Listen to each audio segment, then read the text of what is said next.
Welcome to the Hyper Voice. I am your host, Stephen Morioka, and I am joined today by Alex Underhill. Hello there. And our guest for today, Dane Zieman. Dane, did I pronounce your name right? That is correct. It's Dane Zieman. All right, Dane, how are you feeling? Oh, I'm feeling pretty good. Still riding the post-Worlds high, I guess. How about you? I'm feeling pretty well. So you mentioned post-Worlds high there.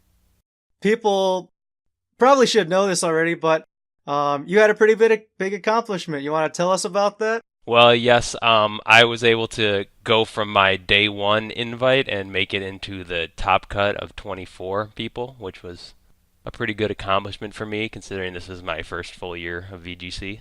Right, and first Worlds too, right? Yes. Oh yeah, obviously, I guess that had to make sense. Yeah, I played half the year and had a chance to make it last year, but did not quite make it. Nice. Well, I guess what we're gonna do today is this is pretty much a Worlds review of the 2016 World Championships. We're just gonna talk about a bunch of different stuff that happened there. But so both of you guys made day two. Dane obviously made it into the top cut bracket. Do you guys have any lasting impressions from the event? You know, a couple, like, what is it, 10 days now since it ended or something? Yeah, it's actually been such a short amount of time since Worlds happened. I feel like it was forever ago, but it's actually been just over a week, and I feel like my lasting impression was that it was really fun to just get to play such high-level VGC over the course of one weekend, and getting to play so much of it since I made it to the second day was just really enjoyable, because that was kind of like the peak of the season, and from here we're just going to kind of ride it out until 2017 starts. Yeah, I definitely thought it was an amazing experience just to encounter all these people from far away that you may have interacted with online but never met in person, and it was good to play some of those matches against the players you may not play very often in the Worlds, and the higher level of competition was very nice, because normally at regionals you'll have like one or two rounds where you're playing against an in-game team or someone doesn't really know what they're doing, whereas at Worlds, from the first round onward, you're playing against a quality opponent, and it's just a lot of good matches in a row. Yes, I'd have to agree with both of you there on just, the entire experience playing, everyone from around the world. It's a rare opportunity. It really only happens, I guess, once a year for most people. But yeah, Worlds was a great event. How about, are there any highlights you guys can remember from the top cut part at least? Or maybe at least from the whole event? Like any matches you played, any matches you saw on the TVs or streams or anything? In the top cut, I really remembered Edu's match against Barris in top 8. I thought that it was from game 1 he that's kind of one of those information wins he had with substitute Groudon and Mental Herb Bronzong, and then it was nice to see someone be able to win a game like that where they kind of pulled all the tricks in game 1 and then still managed to come out on top in the set once their tricks have been revealed. I always kind of like seeing those type of wins. Something funny and similar to that was something that happened to me. I played against David, Awesome Platypus, on one of the side TVs, and in game 1, he got me really hard with all these gimmicky strategies, and I thought it was like really crazy how much he had packed into his team that would throw people off guard. And so in game 2, I didn't expect any more, and then he actually had more to throw me off, and that was just... It was crazy, but it was unfortunate to be on the other side of it, but I think from a spectator perspective, it was just probably really cool to see such a dominant game with so many crazy moves every single turn. And Dane, I believe you played David later in the tournament, didn't you? Yeah, I did, and I got some unfortunate good luck for him at least, and the set was kind of over before it started because of Xerneas being ridiculous with its Moonblast critical hits and special attack drops. Oh yeah, as if it didn't need any more help. Yeah, Moonblast is too good of a move. And I believe that was the final round. Wasn't that your contention match? Yep, that was my win or go home match. So on my end, it was nice to kind of get a gift win to put me into top cut, but I'm sure it was very unfortunate for David to have to go out of Worlds like that. Though in my defense, it isn't as if I played poorly. It's just that the game really ended before it could be like any plays could be made before he could make a play to put the game in his favor, or before I could make one to put it in my own. Yeah, sometimes you see games like that where it's not won one way or another, and then there's just like this huge instance of luck that wins it for one person, and you can't be too sour about it because like it may be like in that person's situation who had the poor luck happen to them. They didn't have the game won yet; it was still a game to be played, but it's unfortunate to see him end it sometime like that, just sooner than it was over. But you're gonna have games like that playing so much Pokemon in a single weekend. We don't use 100% accurate moves. There's critical hits on every attack. Stuff like that's bound to happen. Yeah, it's just part of the game we play. Yeah, I mean, and you were also saying how you were playing pretty well against him too, and if he just kept getting unlucky, the best thing for him to do is to just accept the loss. Like, there's really not much else he could have done, and that will allow him to grow and move on. Yeah, it's one of those games where neither player really made any big plays, and the game just decided who won. All right, Steven, well, how about you? What were some of the matches you enjoyed seeing? Oh, right, yeah, I forgot to mention that. I want to say it was really odd seeing Marcus and Wolf play that mirror, and how Wolf, he pretty much dominated that one. So I thought that was pretty cool as a highlight. Like, I'm pretty sure they didn't expect to be having to play each other either. So I thought that was interesting. And then there was the one. It was also another contention match for the play-in 2 top cut, and I think it was Billa, so Barris Akos versus James Bake. Is that right?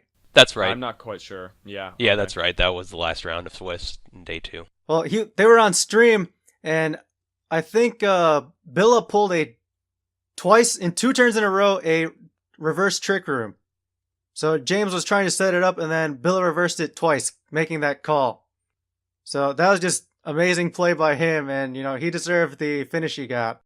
Yeah, that's a really cool, crazy rock, paper, scissors kind of play. Like, is he going to do it? Is he not going to do it? And calling it twice in a row is just very unlikely. It's hard to get that deep inside your opponent's mind and just knowing exactly which one they're going to do, because those plays sometimes can be do or die in a format like this. Yeah, it's such a dangerous play. It worked out for him. He made the call, and that's going to win you games. But I also think it was interesting that you mentioned the mirror set between Wolf and Marcus, and it was just strange to see how prepared, at least it seemed, that Wolf was, and how he won that pretty convincingly. Like, when you build a team with another person that you're going to an event with, you don't normally expect to play each other, or at least, like, you don't try to plan out that matchup because you are trying to play against the teams that you expect to see, and with a team like that you don't expect to see something else like that, so it was surprising to see that he was so prepared.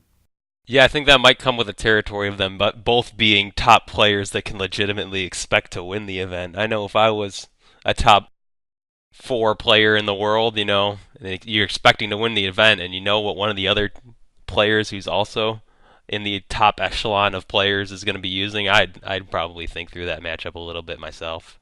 Actually, now that you mention it, who played first? I believe Wolf played his match first before Marcus did. Is that correct? I can't remember. Which match are you talking about? I'm talking about when Wolf beat Justin Karras, and then Marcus played against, I believe, Aaron Trailer. So, yeah. Based on that, I'm pretty sure Wolf would have had a bit more time to think it through, kind of sit down and be like, all right, well, now I'm playing either Aaron or Marcus, and so he kind of had time to think through both those matchups, and that might have been just enough time to give him the edge, whereas Marcus had less time to think and had to get back to playing sooner. Yeah, that could have definitely played a part too. Yeah, I actually can't recall the sequence, whether they were playing simultaneously or Wolf went first and then Marcus second, and then you're saying, Wolf had more time, but I don't remember. But speaking of top players in the world, the Masters Division this year in the video game had a top cut of 24 people. So that gave, the top 8 seeds buys into the round of 16. And, Dane, you won that final match to make it into the bracket. Tell us about your thoughts going into it, and who did you end up playing? Well, my thoughts going into it was, first, I was just ecstatic to have made it into Top Cut. I was already pretty excited to make day 2 because I thought if I played how I'm capable of playing day one, that I should be able to make it to day two. You can obviously never expect to have success like that just due to the luck factor of Pokemon, but I knew I was capable of making day two. But Top Cut, on the other hand, that was a little shakier just because in day two you're going to be playing all these players who played so well throughout the year and have their invite already, and have just been winning nationals and regionals and whatever else they had to do to get that many points. So going into day two was a little bit intimidating, but at the same time, me being a bit of an underdog, I felt like I had less to lose. So you're just kind of going out there, playing each game as they come, going against whoever you're sitting across from, and just playing the matchup. So as far as it goes in my top cut match, I saw that I was going to be playing Blake Hopper, who had gotten top 16 at the past two World Championships. So that's a bit intimidating player matchup wise. You're playing up against a great player, great pencil flipper as well. Um, but I knew what he was running Rayquaza Groudon with Cresselia, and I know that's a pretty good matchup for my team. So on the one hand, I was feeling pretty bad because I felt like you never can feel good going against a player as good as Blake. But on the other hand, I felt pretty good because I thought that my team had a good way of dealing with his team. But going into the game, it's just Blake will playing so well. I guess that it comes with the territory when you have a bad matchup. You kind of go for all these reads and try to make all these great plays, and it really worked out for him. You gotta tip my hat to Blake for playing so well in that top 24 set. Yeah, and speaking of your team, you recently published a team report on Nugget Bridge, and do you want to just quickly do an overview of, I guess, that report? I like the title, so I'd love for you to say that. And just tell us about your team and, kind of a quick summary of it. Sure. Well, the title of the report was Shakirados Used Dragon Dance, a top 17 Day 2 Worlds and World's Top 24 report. Clearly the top 17 is just cherry picking the number I finished and putting that as the lowest number just to kind of be silly with my title.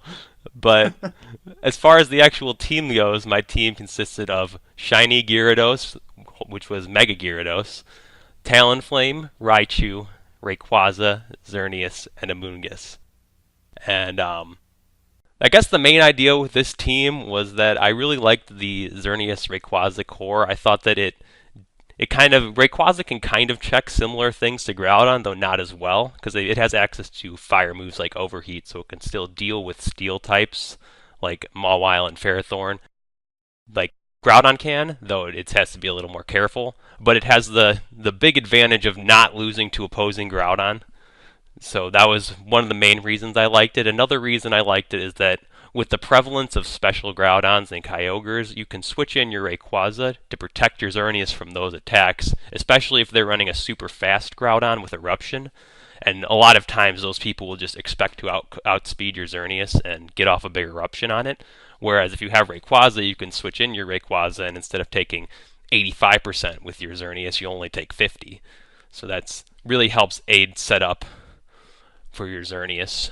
As far as the supporting members go, I guess the most eccentric Pokemon is the Mega Gyarados, and I chose Mega Gyarados because I really like having a water type on Rayquaza teams just to put a lot of pressure on Groudon, and additionally Gyarados provides Intimidate support for my team, which helps Rayquaza stay around a bit longer and helps Xerneas get its Geomancies off. But the main reason I went with Mega Gyarados was because of the prevalence of psychic types like Cresselia and Bronzong that would set up Trick Room. And when you have a Rayquaza Xerneas team, there's not the downside of that compared to a Rayquaza or a Xerneas Groudon or Xerneas Kyogre team is that the Xerneas Kyogre or Xerneas Groudon teams, they could have a Trick Room mode with a slow Groudon or slow Kyogre, whereas with Rayquaza and Xerneas, you're pretty much locked into your fast mode. You're not going to have a Trick Room Rayquaza or a Trick Room Xerneas. So you kind of have to have some ways to either stop your opponents from setting up Trick Room or to deal with them once they have Trick Room up. So I guess that's kind of one of the reasons there's an Amoonguss on my team, but we'll get to that later. As for Gyarados with its Mega Stone, Crunch does about 80% to Bronzong's unboosted, but I have a couple of ways of boosting my Gyarados to make that into a one-hit KO. I can either get off a Dragon Dance with it, or I can use Helping Hand with my Raichu. And that just really helps stop, especially double primal teams, from setting up Trick Room. And a lot of times, especially with those double primal teams, if you can get a surprise KO on one of their teammates, then it just puts them in such a disadvantage. Because if you're playing 3-on-4 with double primal, you really can't switch in at all, because you're gonna either lock in your Groudon in the rain against Gyarados, who will just outspeed and one-hit KO it, or you'll lock in your Kyogre in the sun, and then it can only Ice Beam, and that's gonna do 20% to a Xerneas that's got a Geomancy up.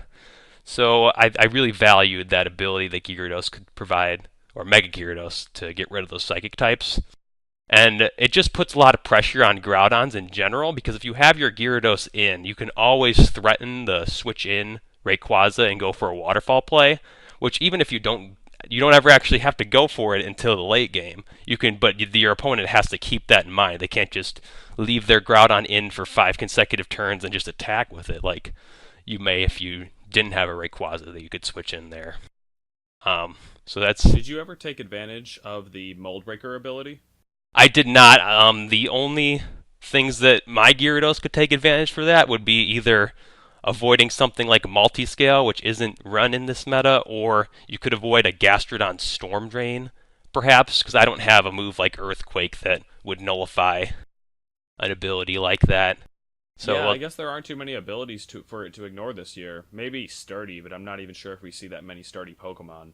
Yeah, it does. The one thing that it can get is those pesky Soak Shedinjas on Showdown tournaments, because you can hit them through their Wonder Guard ability, which is hilarious. But that's always that good. I didn't run into any of those at Worlds. So I mean, you just didn't play John Who. Yeah, that's true. He had regular Shedinja, yeah, but I mean the regular. Yeah, you can just crunch the regular. In regular form, you can just use Crunch with the Gyarados because that's super effective against Shedinja. Yes.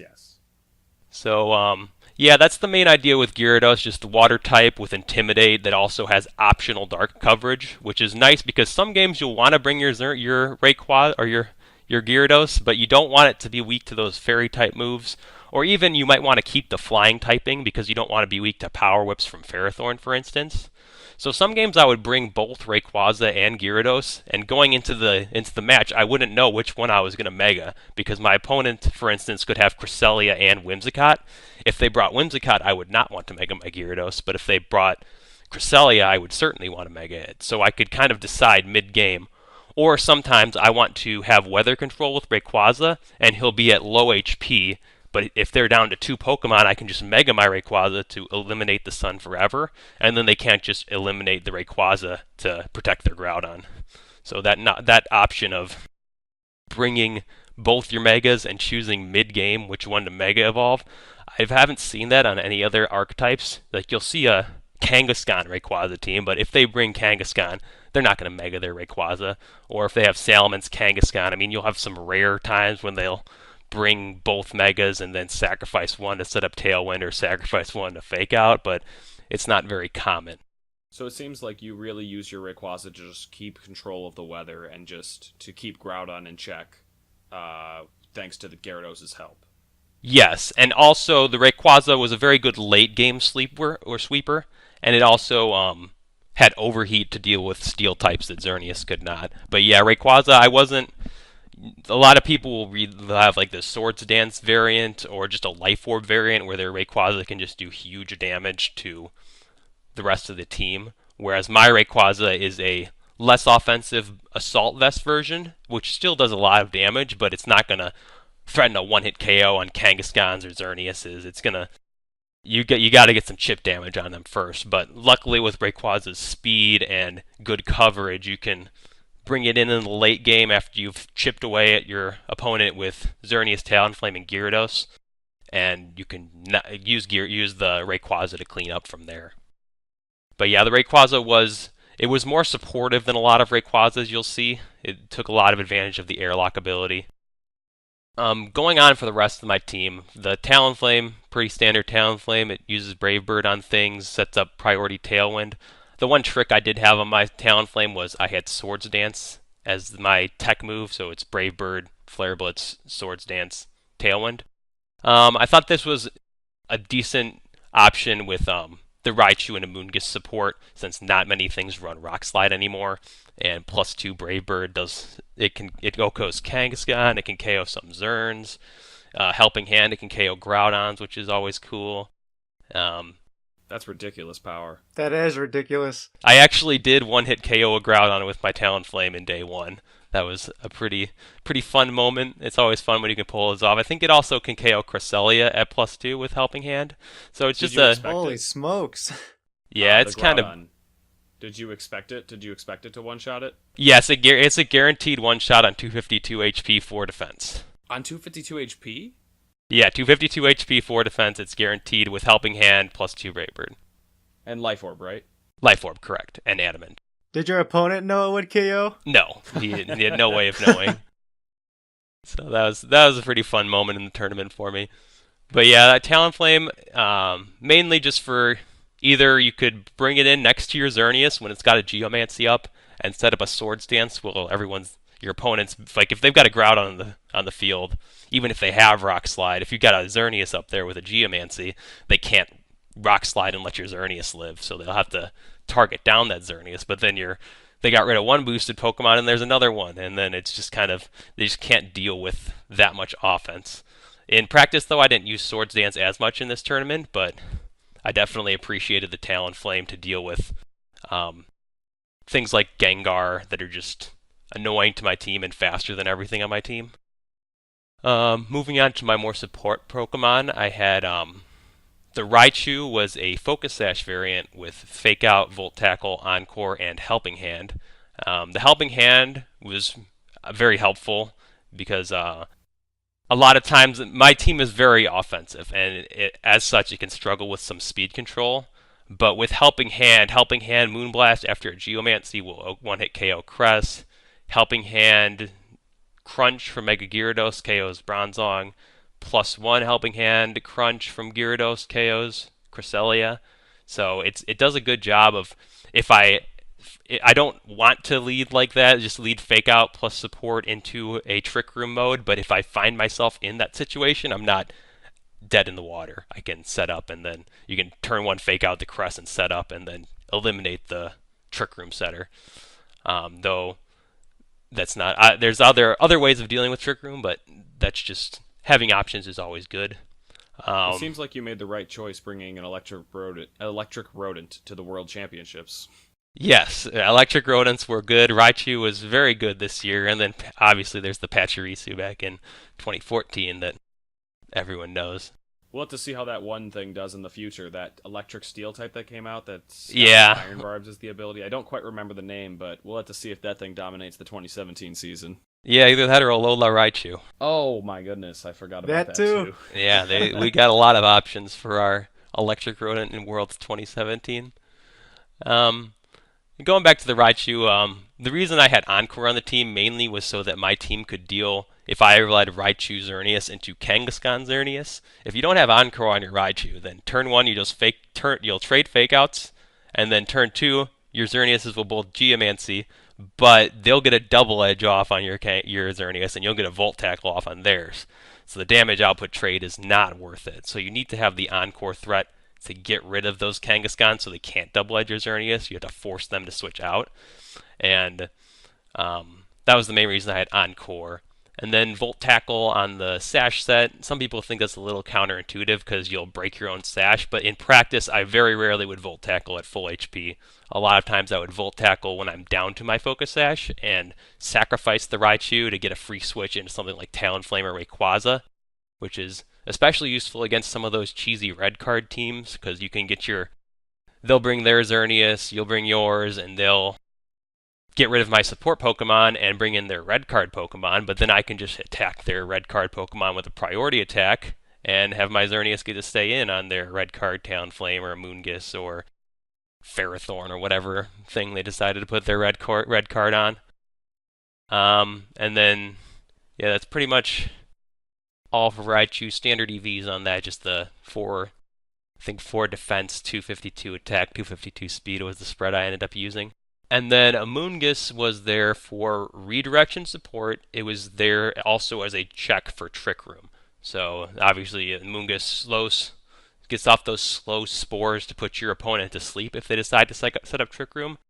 And for the item on my Amoonguss, I chose to go with the Lumberry just so that I could beat Lumberry, Gravity, Hypnosis, Bronzong, which otherwise would give a lot of trouble to this team.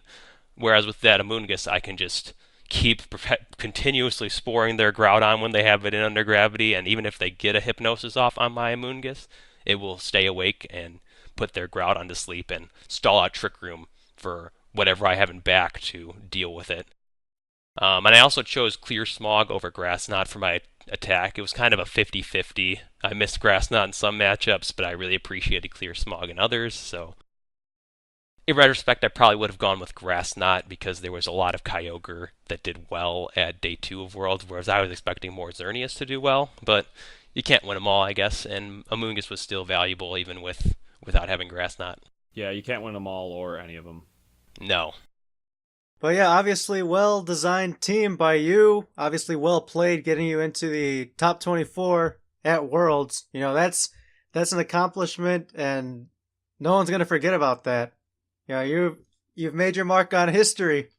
Yep, it was a good experience, and I'm really glad that I got to have that experience. I'm glad I got any luck that I needed in the games, as well as in whatever team matchups. I didn't play any terrible matchups for my team, so it's always nice to just have one tournament where most of it comes together and you end up doing pretty well. So yeah, you represented the U.S. in the top cut, and I believe half of the cut was actually made up of USA players. But what about the rest of the cut, Steven? Do you want to break that down?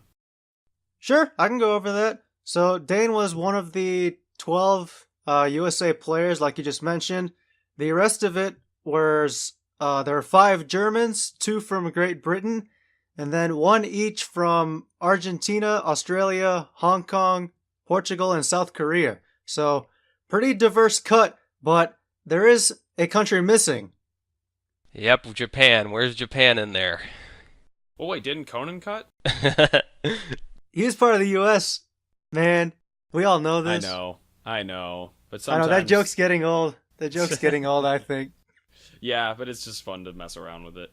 But yeah, that's really interesting because last year we had Japan dominate the top 8 cut, whereas this year it's very US heavy and yeah, completely missing a member from the Japan.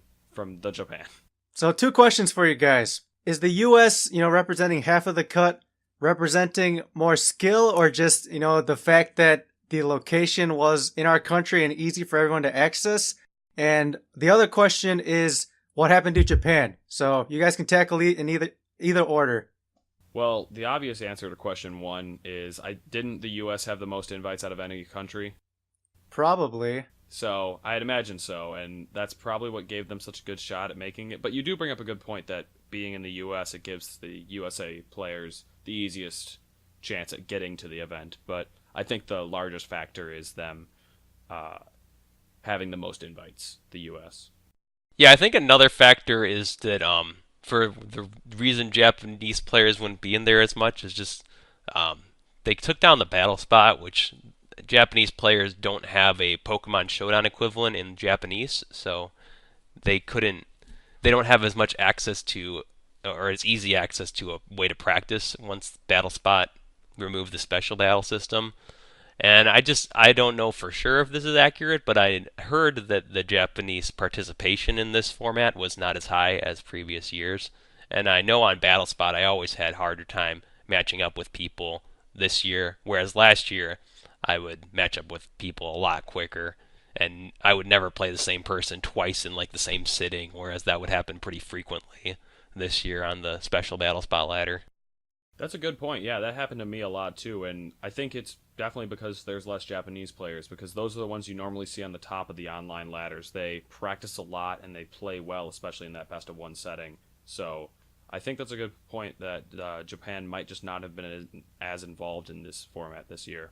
Yeah, to add to that point is that Battle Spot being removed did affect everyone around the world too. It just happened to maybe affect them a bit more because that's their primary online medium for practice.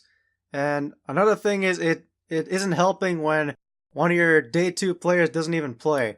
Yeah, especially when Japan, they had a a much higher number of day two players compared to day one players, whereas the U.S. we had like 8 day two players and a couple hundred day one players. Japan was like, I think they were like 20 day two and then like 20 day one or something on that order of magnitude. Maybe it was 10 and 30, but it wasn't a very big disparity between the number of day two people they had and day one people. So the tournament, their own qualifying structure kind of hurt them this year, where they gave out so many more invites, though just that they only had whatever 50 come. It's obviously a factor. Another thing that's interesting to note is the teams that did very well at Japan Nationals, the last tournament they had of the season, weren't so popular at the World Championships. Those teams seem to be heavily prepared for, and as we saw in the top cut, those teams were definitely lacking. Yeah, that's definitely a good point. I feel like when I was team building, I had used the Big C team of Cresselia, Kangaskhan, Salamence, Xerneas, Groudon, and Smeargle for U.S. Nationals, but I did not think that would be the right choice to bring to Worlds just because every single player in that room is going to have a specific game plan charted out for whatever you could lead with that team, how their team's going to deal with it, and your team, this will probably might be the first time you've ever seen a team like theirs. So it's kind of like they're playing you for the 100th time while you're playing them for the first. And I think that when you have a team format that's so dominant, it's just hard. Everyone's going to prepare for it. So to do well with it, you have to either have some hidden tech on it or you have to just play it so well. And I know that it might sound weird because in 2015 we had all of those chalk teams make it in Top Cut, but if you think back in the regional formats, they were not dominated by chalk the way that the regionals this year were dominated by Big Six. You're not going to see 5 regionals where 6 of the teams were all that same team, whereas this year you'd see plenty of Big Six variants in any regional top cut, really, with the exception of select few.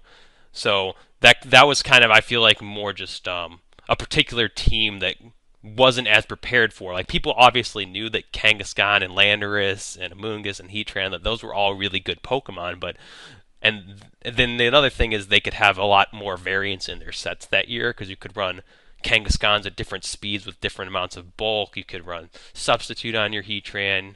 You could run the Life Orb Heatran, and you could run your Landorus with Assault Vest or Choice Band or a lot of different things, whereas this year, pretty much all the Kangaskhan's on the Big Six teams are Jolly Max Speed, and then nowadays the Xerneas are more bulky, and the Groudons, they're either going to be really fast or really slow, depending on which support speed Pokemon they have. So there's just not as much variance. The main source of variance is Smeargle with its Moody ability and its ability to learn any move in the game. But people are so prepared for Smeargle because it's so obnoxious to deal with, and you don't want to lose a tournament just because you played 4 Smeargles that were not what you prepared for. On the topic of Smeargle, I think Smeargle, I kind of missed it in the top cut, honestly. It's funny to say that because, I mean, I was a spectator at least once we reached the cut, but Smeargle is so funny to watch on stream in a big crowd setting because at the end of every turn, the whole crowd just like holds their breath, watches Moody, and like accuracy goes up and everyone screams, and then like speed falls and Trick Room goes up, and you're just like everyone's just like yelling, and then like some people are chanting like Moody, Moody, and it's such a fun factor when you're watching the event, but when you're playing, Moody is so not fun. Yeah, definitely agree that it is really fun to watch as a spectator, and it'll make some really good crowd reactions. But when you're sitting across the guy that's getting the evasiveness boost, then you're just shaking your head, maybe even crying. While it's fun to watch, I would agree with that. It was just so nice to not see it past the semis. Not only that, but if you look at Smeargles, I'm looking at the usage stats for Smeargles, and the Smeargles, in terms of how many were brought to day 2, about 54% of teams brought Smeargle to day 2, but only 42% cut with Smeargle. So that's a pretty big drop off with regards to how many Smeargles were brought versus how many got into cut. So I think that just really reflects, one, just the the polarizing effect of Smeargle, how it can either really win you games or really lose you them by missing Dark Void, for instance. But then also that people were just really prepared for it. Like you had Lumberry Safeguard Bronzongs or Prankster Safeguard users just to neutralize the threat of that Smeargle. Speaking of usage percentages, the restricted cores, the pairings of your two restricted Pokemon, kind of interesting distribution in the top cut bracket, and then what ended up winning too. So, Alex, do you want to break this down? Go over it. Yeah, sure. So 33% of the team, so 1/3, 8 out of the 24 were Groudon and Xerneas, so they did have the majority.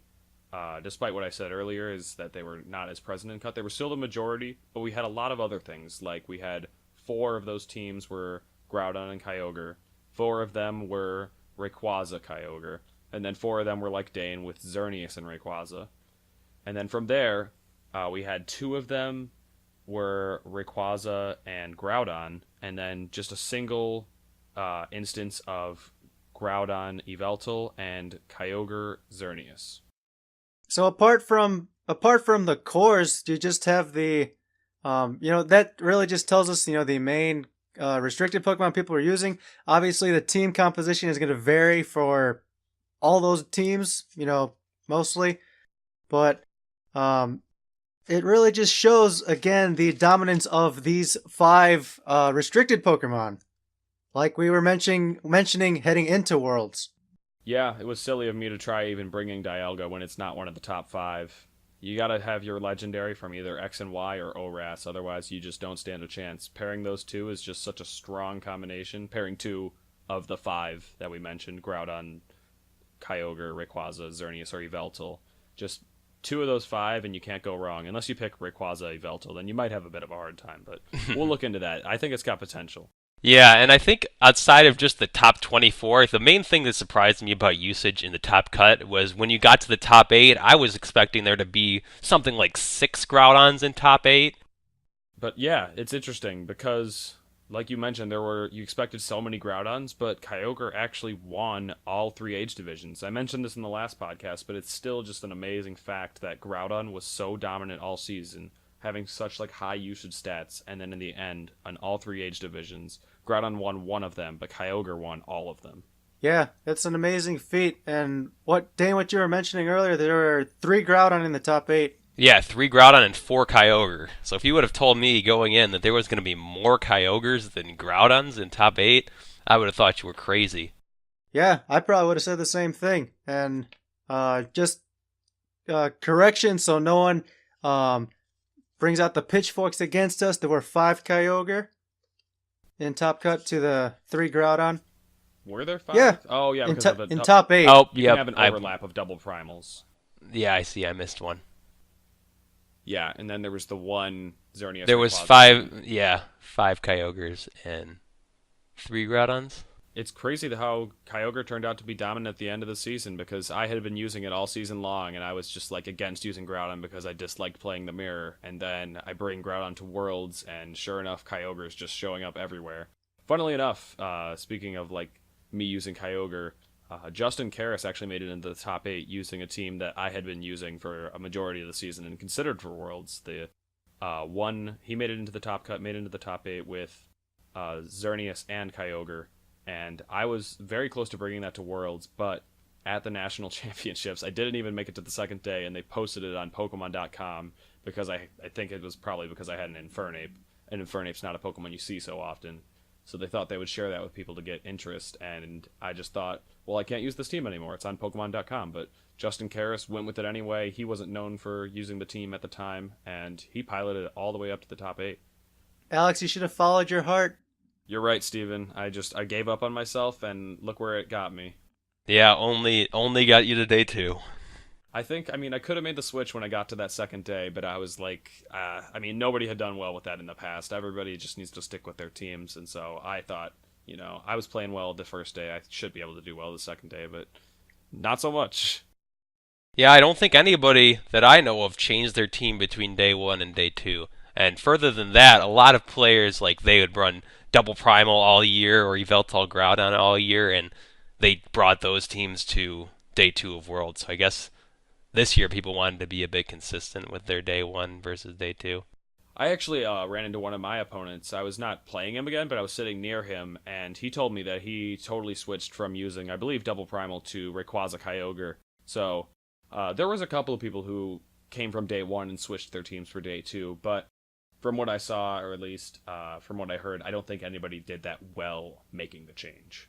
Yeah, I can't imagine. It was like you mentioned a while ago, how gives you inconsistent practice in terms of what team you're actually using, and you're splitting your comfort level and your time devoted to each team you're playing with. So that's probably why we saw a lot of people just bringing one team to Worlds and sticking with it. If they advance to day 2. It makes a lot of sense because if you didn't think your team was the team that you brought to day 1 was the best shot you had to win, then you probably shouldn't have brought it to day 1 because you might lose then. So if you thought your team was that good enough to bring to day 1, then it's probably the best option for you day 2, unless you're making some hard meta call looking at the 100 players in Worlds Day 2 and you think that they're going to use a specific archetype just in mass that you need to change teams for. I think if it was the best for day 1, it's probably the best for day 2 as well. Like you mentioned, you can't just expect to play any of those 100 players. It's just too big of a number, so you have to play to beat, like, basically the metagame at that point, and just build a strong team that can cover it all versus trying to counter team 100 players. That's just a huge feat. Yeah. But speaking of day 1 and day 2, we saw a different amount between players from day 1 and players from day 2 make it into the top cut bracket. We actually had 14 players come from day 1, make it into that top 24, and then 10 of them were from day 2. So the majority actually goes to day 1. More day 1 players were in the top cut bracket than day 2. What do you guys think about that? Well, I'm thinking, speaking from my perspective, that playing day 1 definitely helped, especially with me using a team that I hadn't brought to a regional yet all year. Playing through day 1 was definitely a good confidence builder, and I bet there are some other people that would agree that going through day 1, just the rigor of you don't get that many high quality best of 3s, especially all in one day, to kind of test out your team in day as you would in day 1. I don't know if that's as big of a factor for the more established players, but for me personally, playing day 1 was definitely helpful. I don't think I would have been able to do as well if I just got dropped into the fray on day 2 with nothing to go off of. Yeah, I thought it was, an excellent way to, test your team in real life, obviously, because you're playing at Worlds on day 1, and you really just went through that grinder of a tournament to advance to day 2, and your confidence is, really at its peak, and the players on starting day 2, they're just coming off fresh into their first match that next day when you've just come off a day of, obviously amazing play since you made it into the next day. And, speaking of the nitty-gritty numbers, 14 to 10, it may seem like day 1 is, roughly, it is more, in terms of actual number, but percentage-wise, it's roughly half and half. So I wonder if ultimately, do players really have to be that concerned with getting day 2 during the regular season? Is it that much of a deal? Well, I think the biggest part about getting day 2 is the paid trip, especially when you're going somewhere as expensive as San Francisco. And I don't think that going to day 2 is necessarily bad. I think that it just worked out that we had a lot of good players like Wolf Glick and Marcus Statter who were playing through day 1, so that kind of inflated it a bit, in my opinion, because there's no way that those players should be playing through day 1 if you're just going based off the caliber of players they are. They just had either unfortunate luck in national tournaments or they just foregoed the entire nationals to commentate. So that also played a bit of a role, I believe.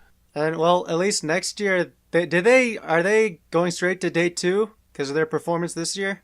I believe the top 2 go to day 2, but I'm not. Don't quote me on that. I think it's top 4 gets to Worlds and top 2 gets day 2 of Worlds. But don't quote me on that. That's just what I've heard.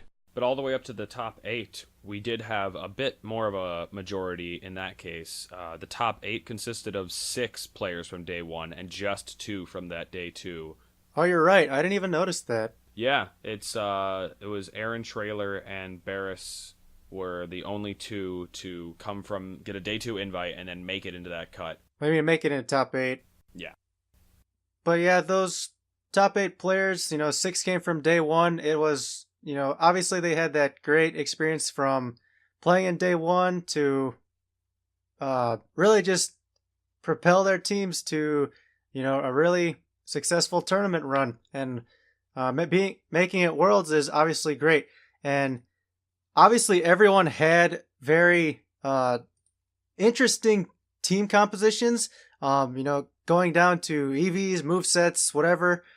And I kind of wanted to ask you guys: is from the top cut or even just day two, are there any teams that really stick out to you in terms of the way a team was played, whether it was in the top cut or not?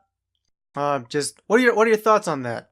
One thing that I think is funny, and it's just a specific Pokemon, is I believe Bronzong was the most common Pokemon in the top cut above all else. It was most common in top 8, yeah. Most time it was Yes, that's what I meant to say, in the top 8. yeah, fourth most common overall in the top cut, and then most common in top 8. Yeah, it seems like people who had a way to just stop Xerneas and also just speed control, Bronzong was just that perfect Pokemon for that, and it just ended up leading a lot of players right to the top. Yeah, and the option of either having the threat of gravity hypnosis to both support your Groudon and give the threat of sleep, putting your Pokemon to sleep under Trick Room, or to have Safeguard to counter other people's answers to Trick Room, which are normally Smeargle with low speed stat or a Moongus. So those were just really good support options for Bronzong, and then dealing big damage to Xerneas and being able to take 2 Moonblasts is just something that you don't see in many Pokemon. I didn't count this, but do you guys think Bronzong, as if you exclude restricted Pokemon and Mega Pokemon, do you think Bronzong is probably the most used overall? It is behind Smeargle in day 2 usage, but and in cut it is the most common non-mega non-restricted. Past the top 24? Yeah, in top 24 plus it is the most common non-mega non-restricted. Gotcha. Yeah, some other usage stats that stuck out to me a little bit. There was a little less Salamence than I expected. There's only 9 in top 24, whereas throughout the year you normally see about half the teams in cut with Salamence, though I guess it depended on your region, because I know in Europe they didn't have as much Salamence, whereas over here we had plenty of Salamence. Hitmontop did a lot better than I was expecting. That could just be because 3 players in top 8 had Hitmontop and were using the same team and are also exceptional players. But it's interesting to note regardless. I think there was more Manectric in day 2 than I was expecting for sure. There was 3 Manectrics in day 2 that I'm aware of, and one of them made it into the top 24. And also the only 2 Gyarados that I know in the entire tournament made it to cut. So use Gyarados, guys. So Gyarados got the 100% top cut rate. Yeah, the only 2 people that I know Jamie Boy used it as well on another X-Ray team, though his Gyarados was a supportive set with Icy Wind, Thunder Wave, and Roar, whereas mine was the Mega Dragon Dance variant. What was also interesting is that you were both on X-ray teams, which, obviously makes sense because you needed that water type on there, but it's really cool how, similar your teams were and very different all the same. Yeah, I think that's one of the best things about using Rayquaza is that it can make a lot of niche Pokemon like Suicune or Azumarill more viable.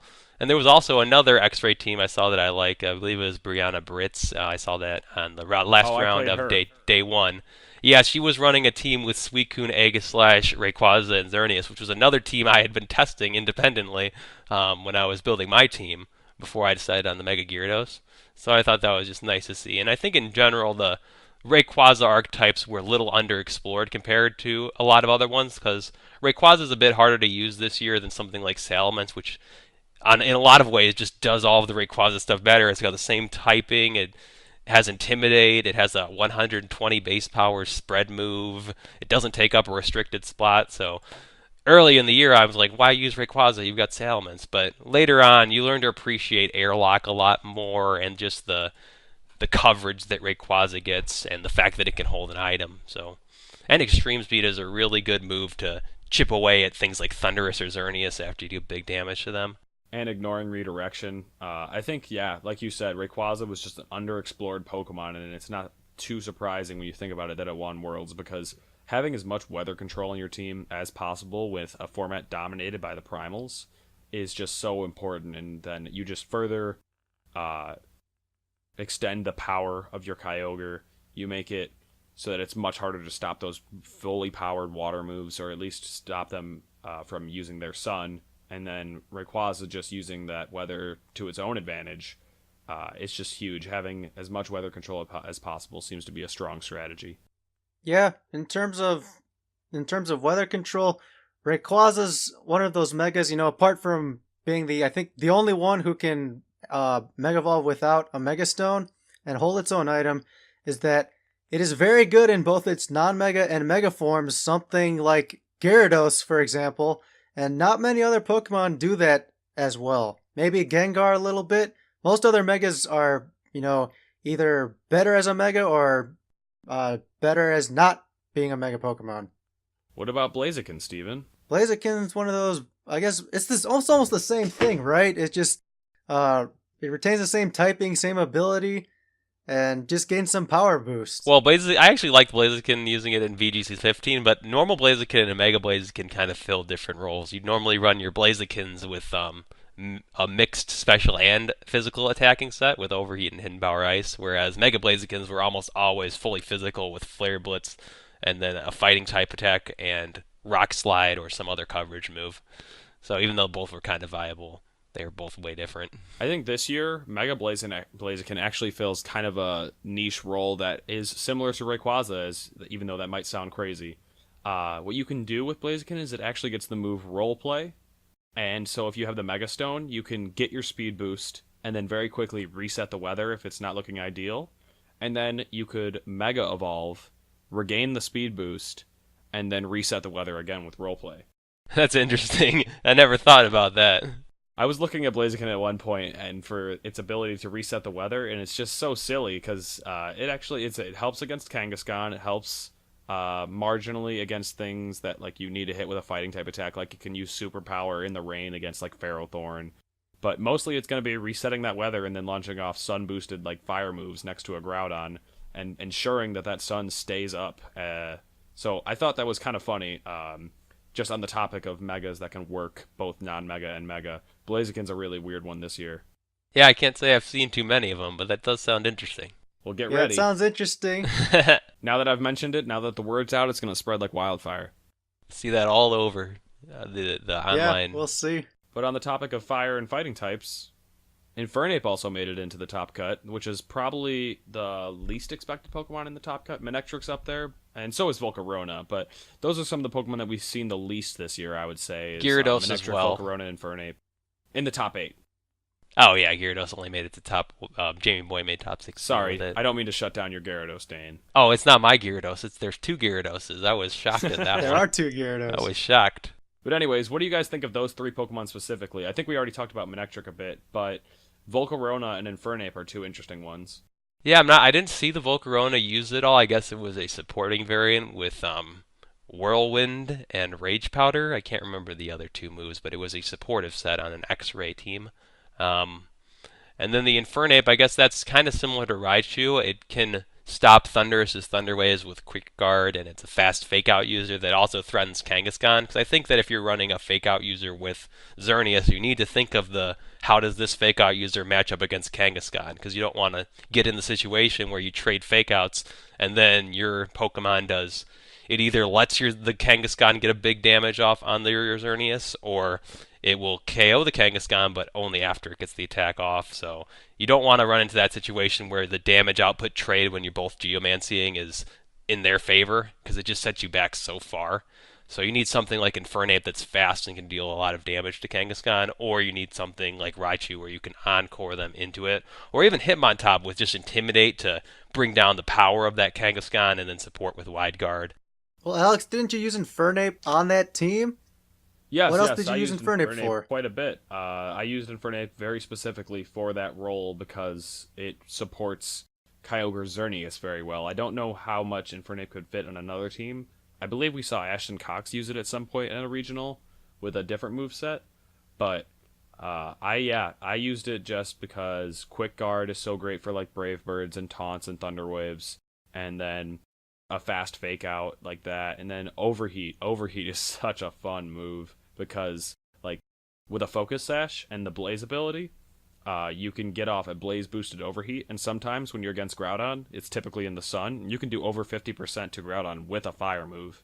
Yeah, those blaze overheats really pack a punch. I know when I played Justin Karras, he got a blaze overheat off on my Geomancy Xerneas, and it did around 50% to Xerneas at +2. So that's just so much damage from a support Pokemon, really. So it's definitely a nice option to have that you wouldn't when you see Infernape at first. You don't think of that because normally you're not taking advantage of the Blaze ability with those fire starters, but Infernape really makes good use of it. In terms of other Pokemon in the top cut and really in just day two, I'm just looking through the teams here, and there are a lot of Mega Gengar, and I have mixed feelings on that. Well, not mixed feelings. I'm just sad I stopped playing with it because I used it during the beginning of the season, and then it ended up winning Worlds. And I love Mega Gengar and wish I'd stuck with it. I'm right there with you, Steven. I gave up on Kyogre, and there we are. We're just both sitting here wondering why we made the wrong call. Yeah, Yeah, I think Mega Gengar is just a really high skill cap Pokemon because it takes away your opponent's options. So anytime you have more options than your opponent, I think you're in a pretty good position. So when you're a superior player and you can think of 5 moves down the line, like someone like Wolf Glick, and you're using a Mega Gengar, then it's such an advantage because they can't switch out. So they only have a few options, whereas you could switch out your Gengar, you can switch out either of your Pokemon. And it just, if you can lead properly with it and don't just let it go down easily, it can just control a game so much. Yeah, and with the amount of fake out he had on that team, he really just kept that thing around and just constantly kept his opponents from even getting off attacks or getting off the moves that they wanted to just because of the Shadow Tag ability trapping them in and limiting their moves. Yeah, and then trapping in Groudons with the wrong weather, or trapping in Kangaskhans that have been intimidated twice because of the eject button Hitmontop. That's just really good, a really good ability to have. yeah. Then it can to add in insult to injury, just burn them and then just let it sit there. It's not going to do anything to you anymore. So you're really playing a 2-on-1 the rest of the game. For sure. So that's a bunch of stuff about Worlds, some interesting Pokemon teams, just, a quick breakdown of the top cut. Obviously you can look up all the results online and all their teams are up there with movesets and other good stuff. Team reports are still coming in, but Worlds is over now, and we're about to head into the 2017 season, but before we get to the 2017 format in Sun and Moon, we have to endure, I think is the correct word here, the 2016 format the rest of the fall. Oh, definitely. So I kind of wanted to ask you guys, what are your plans in terms of the 2016 format, from September to December? Well, I know me personally, I'm going to probably bounce between first taking a break from Pokemon. I haven't played since Worlds, and I probably won't play for at least another week for sure, maybe 2 weeks. But I'll probably bounce between using my Worlds team and using some of my pet project teams that I thought could be good, but I didn't want to put my resources into it because once I qualified for Worlds, every team that I was building and trying, I thought I wanted to use something that I thought could win Worlds. Whereas now I can just kind of mess around at PCs, maybe bring Chansey again. Just have fun, but still try to win, but try to explore some of the unexplored areas of the meta while it's kind of you have the ability to. And who knows, maybe I'll stumble upon a good team. Did you bring Chansey to an event before? I did bring Chansey to a single PC. I was running a Seismic Toss, Helping Hand, Soft Boiled, and Thunderwave set. And I was able to get second place at that PC, and I just liked using Chansey because it's hilarious to see people moonblast it and not to it KO it, and then eat a Thunderwave, and it just has some ridiculous special bulk. Like Origin Pulse is a 5-hit KO in Rain. It's so silly sometimes. It has really bad matchups like Power Up Punch Kang or Sword Stance Groudon. So it's obviously there's a reason people aren't using Chansey, but I think it's just sometimes it's good when you don't really have to win a PC that you can just go there and have fun with your friends, try out some interesting stuff. Yeah, that's Chansey for you, and that's why the timer exists. Yeah, that's why you can't run Minimize. Well, now that you mentioned Chansey and at the local PCs, I'll have to counter it because I'll be at those PCs with you, Dane, and I'm sorry, but I'm not going to let Chansey take first. Oh, you better not. I've got some. I'm in a similar spot to you. I haven't really played much Pokemon since, but I've definitely thought about it. I've got a couple of ideas, like teams that I scrapped for Worlds that I would like to at least try using, and some other ideas that I've gotten since Worlds that I also want to explore just a little bit before the format ends because we won't have to play it again, and I can't say I'll miss it much, but I do want to just get those last ideas out and tried before maybe at a real event just for fun. Try to make this season a little bit better than it actually was. Yeah, and who knows when we'll get to use Pokemon like Rayquaza again. I really like Rayquaza, so even though I don't know if it's the best thing to have in the metagame, I do enjoy that I get to use a Pokemon that I like that. So who knows how much longer you'll get to use those guys. So I'll like to send them out on a good note. Yeah, I've always been in that camp of the restricted Pokemon are special, and some of the outsiders don't really understand that we don't use these you know restricted legendaries every year. But They're Legends are OP, once Steven. I know, I know. They're a once in a while thing, and it's a special time to use them. It's fun. They're great. In some years, you would have some of the newer players not even know like what does a Xerneas do because you play when you're playing 2015 and 2014 with X and Y, you never see someone use a Xerneas. You might not even know what Geomancy does if you don't play singles Ubers or some format that allows them. So it's kind of I think it's nice for the exposure. It may not have been the best to play at all times, but I think it's fun to have those super powerful Pokemon around, and as much as I kind of had a love-hate relationship with the format where when you're doing well, I really like doing good with those cool Pokemon, but then when they do too good against you, you're like, oh, Xerneas is so broken. This is not fair that they get to KO everything on my team with Dazzling Gleam before I do anything. So Yeah. it's kind of a mixed bag.